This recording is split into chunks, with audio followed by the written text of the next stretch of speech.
আজকে করবো totally unique একটা রেসিপি, মিক্সড ভেজ পকোড়া। তো তার জন্য দেখো এখানে পেঁয়াজ কুচি, রসুন কুচি, লঙ্কা কুচি, ধনেপাতা কুচি নিয়ে নিয়েছি।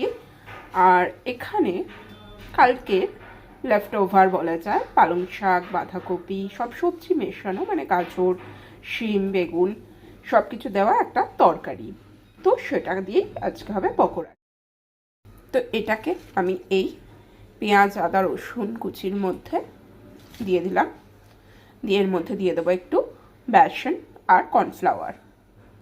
তো দেখো বেসন, চালের গুঁড়ো আর অল্প পরিমাণে নুন দিয়ে দিয়েছি। এবার বেশ শক্ত শক্ত করে এটাকে মেখে নেব। দেখো পুরো টাইট করে শক্ত শক্ত করে মেখে নিয়েছি।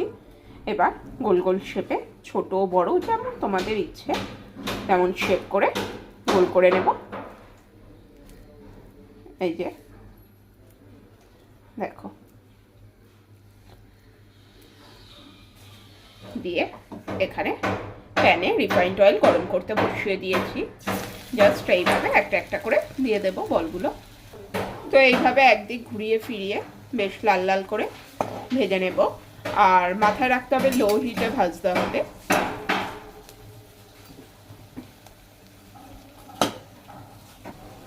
একটু বেশ সময় নিয়ে এগুলোকে লাল লাল করে ভেজে নিতে হবে, কেননা যেহেতু আমি গোল শেপের দিয়েছি সেই জন্য ভেতরটা কাঁচা থেকে যেতে পারে যদি হাই ফ্লেমে ভাজা হয়।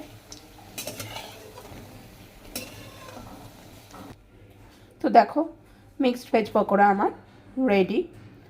চাইলে তোমরা এটা গরম ভাতে ঘিয়ের সাথেও খেতে পারো, বা চা কফির সাথে স্ন্যাক্স হিসাবেও খেতে পারো।